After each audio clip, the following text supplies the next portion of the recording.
கிறிஸ்துவுக்குள் எனக்கு அன்பு தேவ பிள்ளைகளே, இந்த காலை வேளையிலே கர்த்தர் உங்களுக்காக சொல்ல சொன்ன வாக்குத்தத்தத்தோடு உங்களை சந்திக்கிறேன்.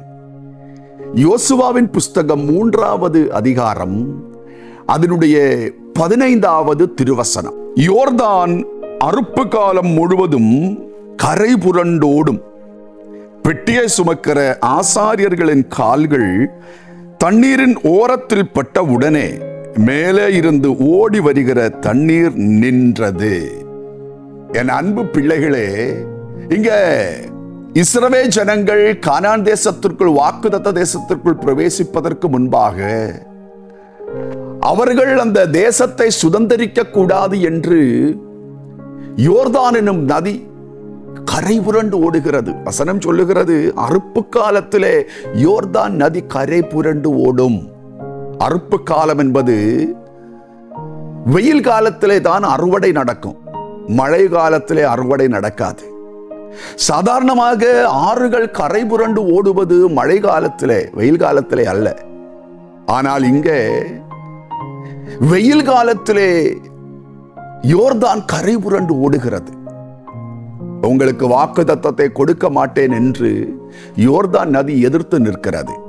அன்பு பிள்ளைகளே, ஒருவேளை நம்முடைய வாழ்க்கையிலே நாம் பெற்றுக்கொள்ள வேண்டிய நன்மைகளை சுதந்திரிக்க விட மாட்டேன் என்று சத்துரு எதிர்த்து நிற்கலாம். ஆனால் ஆண்டவர் சொல்லுகிறார், பெட்டியை சுமக்கிற ஆசாரியர்கள் கால்கள் யோர்தானிலே பட்டவுடனே யோர்தான் இரண்டாக பிளர்க்கப்படும். அப்படி என்றால் பெட்டி என்பது தேவனுடைய வார்த்தையை குறிக்கிறது. கர்த்தருடைய வார்த்தையை சுமக்கிற நீங்கள் உங்கள் பிரச்சனைகளை கண்டு கலங்கி போகாம முன் செல்லும் போது, முன்னேறி செல்லும் போது, உங்களுக்கு விரோதமாய் இருக்கிற எந்த யோர்தானாயிருந்தாலும், எந்த பிரச்சனைகளாயிருந்தாலும் அது இரண்டாக பிரிக்கப்படும். விசுவாசிங்க. என கர்த்தர் சொன்னார், நான் உனக்கு முன்பாய் கடந்து செல்வேன் என்று சொன்னார். கர்த்தர் உங்களுக்கு முன்பாய் கடந்து செல்கிறார்.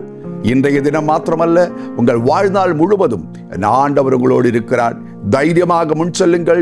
யோர்தான்கள் உங்களுக்கு முன்பாக இரண்டாக பிளர்க்கப்படும். பரலோக பிதாவே, என் அன்பு பிள்ளைகள் இன்றைக்கு என்ன யோர்தானை சந்திக்கிறார்களோ, இயேசுவின் நாமத்தில் இந்த யோர்தான்கள் ஆமென் உங்களுடைய பிள்ளைகளுக்கு முன்பாக இரண்டாக பிரிக்கப்படுவதாக.